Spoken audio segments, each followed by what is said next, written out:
assumidos. São Paulo foi a primeira capital brasileira a experimentar o plano de metas, ainda na gestão 2009, 2008, se não me engano, foi o José Serra eleito prefeito e cumpriu, né, aquilo que se previa lá.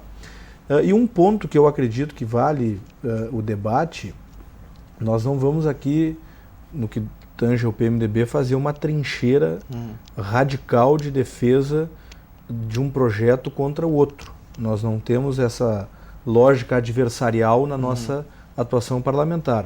Nós queremos que a cidade ande para frente, que a cidade evolua, conserte os seus equívocos e a sociedade seja beneficiada com as medidas inovadoras que se anunciam.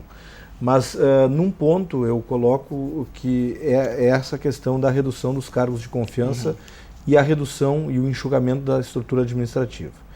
A primeira etapa da reforma, que nós aprovamos no início de janeiro, ela não apresentou nenhum impacto financeiro relevante que possa significar o destino desses recursos que vão ser economizados.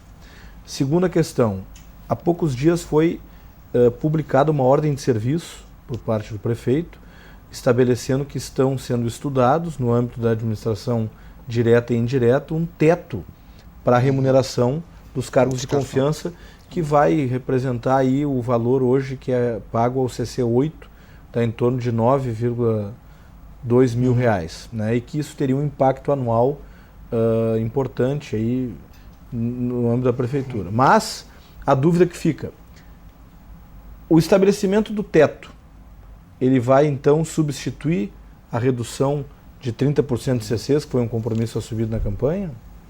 E se essa redução de CCs ocorrer de fato nessa segunda etapa da reforma, ou também legalmente se estabeleça um teto, qual o destino dos recursos economizados?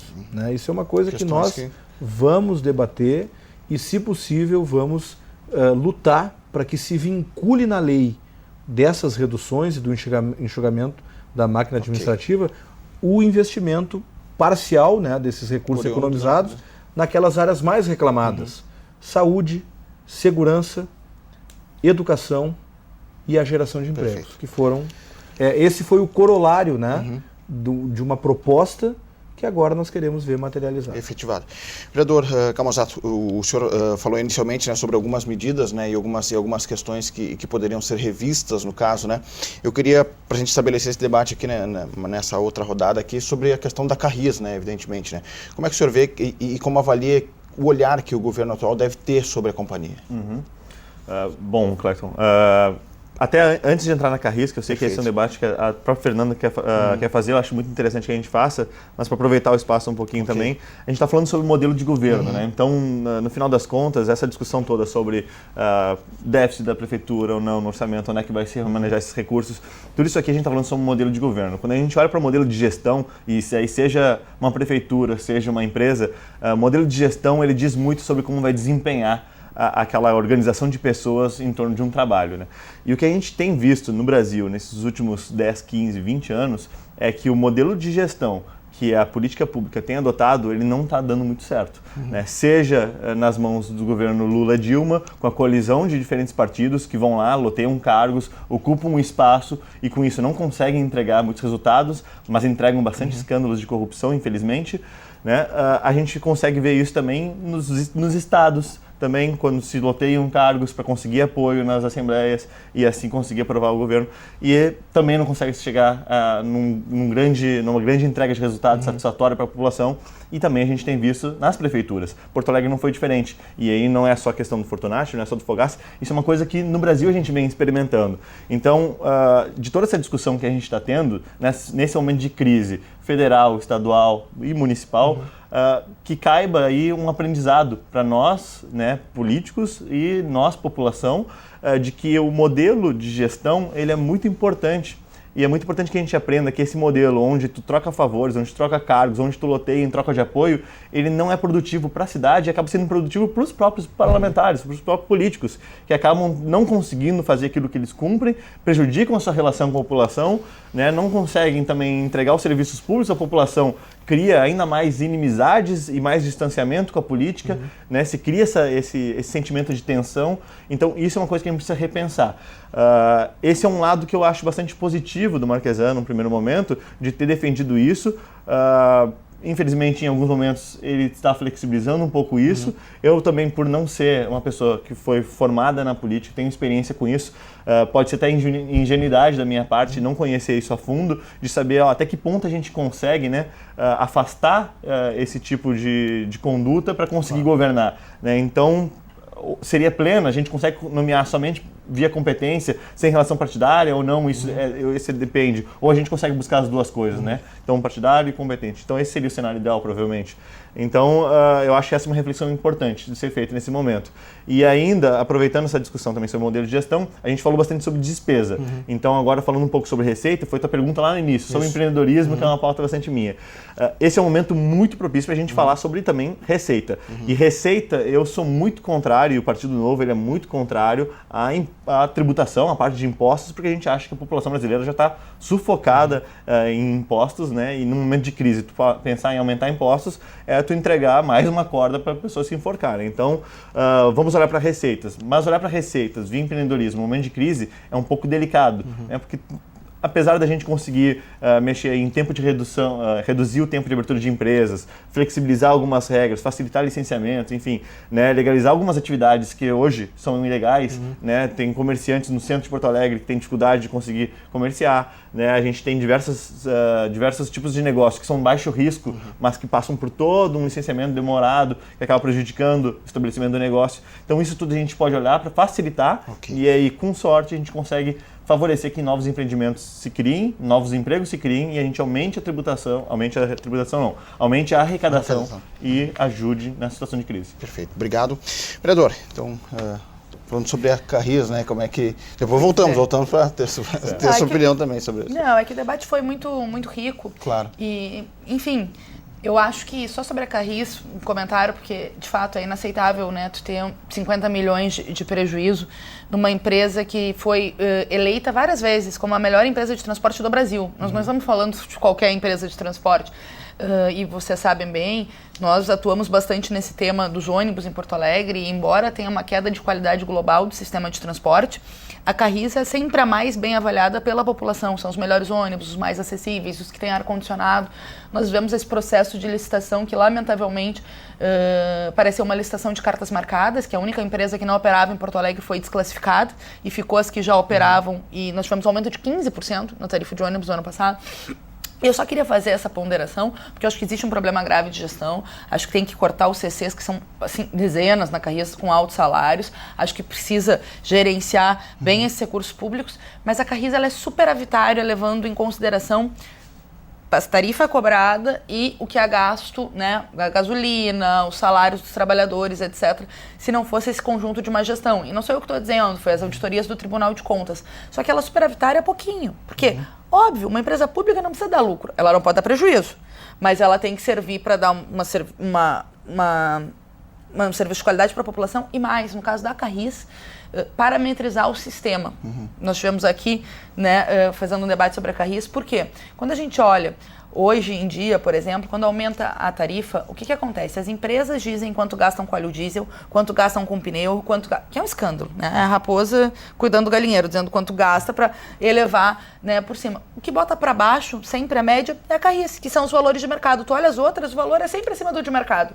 O óleo diesel das empresas de ônibus que operam privadas em Porto Alegre é sempre bem mais caro do que o valor de mercado, sabe? A Carris parametriza esse sistema. Então, nós achamos que, obviamente, é preciso incorporar os trabalhadores concursados na gestão, combater a má utilização dos recursos públicos, mas manter a Carris como um sinônimo de qualidade e, ao mesmo tempo, de parametrização do sistema. E eu acho que a bilhetagem pública, que inclusive foi uma das medidas do Marquesan que eu cumprimentei publicamente, chamar a bilhetagem pública e o controle público para o município é muito importante, vai dar esse subsídio para buscar, sobretudo, essas informações inconsistentes que eram apresentadas pelos empresários e tinha interesse em apresentar determinadas informações e não outras, mas é preciso ir além, é preciso fazer uma auditoria do sistema de transporte, porque nós não aceitamos mais um aumento da tarifa querendo rever direitos, como a segunda passagem gratuita, que eu acho uma conquista da cidade de Porto Alegre, meio pago, passe, enfim, uma série de direitos da população sem rever os lucros abusivos de meia dúzia de empresários que atuam há décadas nesse sistema de transporte em Porto Alegre. Vereador Caruso. Bom, com relação ao tema do transporte público, primeiro que eu acredito que a privatização não seja o caminho mais correto para Carris, mas sim uma reformulação na sua gestão. Foi bem lembrado aqui que a Carris, por diversas vezes, recebeu a premiação de modelo nacional de prestação de serviço transporte de passageiros. O vereador Camozzato lembrou muito bem que são nessas horas de crise que nós temos que buscar meios para que se qualifique a gestão, e eu acredito que a Carris tenha essa capacidade. Aliás, a Carris tem muito mais capacidade de superação da crise do que as empresas particulares que prestam serviço, que continuam prestando um serviço muito ruim. E eu não concordo que, se o prefeito Marquesan adotasse essa medida, teria meu apoio integral, tinha que derrubar essa isenção do ISS agora em 2017 para as empresas particulares, os consórcios particulares. Isso tem que ser derrubado. A prefeitura precisa arrecadar e tu não está sobretaxando ou impondo aumento de impostos para essas empresas. Simplesmente diz, olha, o município está em crise, vocês vão ter que colaborar na crise. Né? Até porque eles são permissionários de um serviço, né? E foi feita uma licitação, enfim.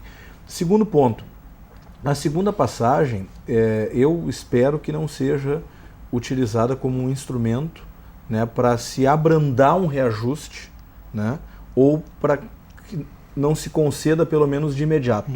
A segunda passagem é uma conquista da cidadania, é uma conquista dos trabalhadores que muitas vezes se deslocam de grandes distâncias e nem sempre têm os itinerários que deveriam existir para que possam se deslocar aos seus locais de trabalho, enfim.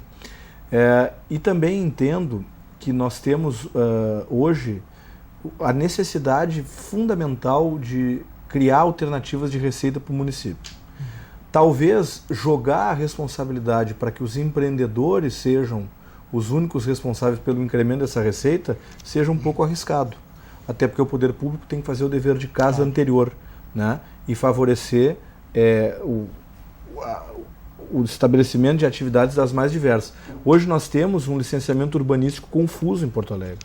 E eu vejo que o secretário Ricardo Gomes, que é nosso colega aqui vereador, tem tido o máximo esforço para identificar esses gargalos e auxiliar, porque muitas vezes a culpa recai pelo atraso de atividades empreendedoras em Porto Alegre ao licenciamento ambiental. Perfeito. Mas não é só isso, o licenciamento urbanístico também precisa ser revisado e muito, e separar aquelas atividades que vão contribuir com a vida ativa e econômica da cidade. Vereador Camozzato, para a gente fechar o debate aí. Sobre a Carris ainda. Eu acho que faz bastante sentido a Carris ser premiada como a melhor empresa do Brasil, várias vezes como a melhor empresa de Porto Alegre, quando tu tem um orçamento dessa magnitude que tu se dá o luxo de ter um prejuízo de 50 milhões. Eu acho que se tem uma empresa, e aí tu pensa no mercado privado mesmo, se tem uma empresa onde para ti ter prejuízo não é um problema, onde tu pode se dar o luxo de ter prejuízos para conseguir entregar um melhor serviço, provavelmente tu vai ser a melhor empresa, tu vai ser a premiada e tudo mais. O grande desafio está em tu conseguir ser a melhor sem ter o prejuízo, né? E eu acho que é isso que a gente tem que olhar, né? Então, olhar para o passado da Carris com prejuízo sendo a melhor, esse não é o cenário que a gente quer. A gente quer olhar um cenário onde as empresas públicas, né, as empresas de transporte de Porto Alegre sejam as melhores, sem ter prejuízo. Melhor ainda, que sejam as melhores sem que o cidadão pague o pato, né? E aí, quando a gente fala sobre direitos adquiridos, que tu bem mencionaste, né, Fernanda, sobre esses benefícios de meia entrada e tudo mais, eu acho injusto, por exemplo, eu, vereador, ganho um salário de em torno de 10 mil reais, eu faço uma especialização em finanças e eu posso pagar meia passagem. Então, é justo eu, com um salário de 10 mil reais de vereador, pagar meia passagem e um trabalhador que ganha salário mínimo ter que pagar a passagem integral? Então, eu acho que isso é um balanço que precisa ser repensado. Porque quem está pagando pela meia passagem é o cidadão que ganha um salário mínimo. Alguém paga, né? Mas tu não usa, né, Felipe? Na minha passagem. Não uso. Não, é o que eu Mas o que eu quero dizer sim, é que não, entendi a tua lógica. esse direito que eu tenho, ele acaba empurrando o meu custo para alguém que não deveria alguém ser paga, né? Passa mas pela acho que revisão das gratuidades. Exatamente, Não. então a gente precisa repassar. E uma coisa importante também nesse cenário é o que o Marquesani destacou justamente nessa entrevista à Rádio Bandeirantes, que é o tamanho das fraudes. E assim, eu não estou a par dessas informações, tá? Mas o que ele sugeriu é que teria um grande volume, um volume bastante significativo de fraudes, de pessoas que não precisariam pagar meia passagem, que pagam meia passagem, que usam alguma identificação falsa, enfim, ou que não pagam uma passagem mesmo. E isso acaba sendo pago por quem? Não existe transporte grátis, né? Então alguém está pagando essa conta e eventualmente quem está pagando é justamente o trabalhador, a pessoa que não tem condições de ter uma alternativa. Geralmente eu ainda faço uma rodada aqui, mas hoje o tempo realmente estourou.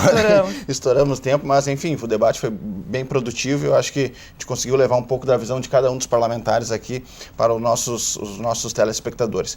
O debate, enfim, ele vai continuar, evidentemente, é uma questão que está aí, está posta, né, questão financeira do município, vai se refletir aqui no plenário na discussão dos parlamentares e eu convido a você a seguir acompanhando o trabalho da TV Câmara. Os nossos convidados, debatedores, parlamentares, muito obrigado pela presença dos senhores, da senhora. A você de casa, muito obrigado pela sua audiência. Acesse lá a página da TV Câmara, fique por dentro do trabalho aí da TV Câmara e as notícias que estão sendo veiculadas do Legislativo. Convido você também a gente se encontrar no próximo programa. Um grande abraço e até a semana que vem.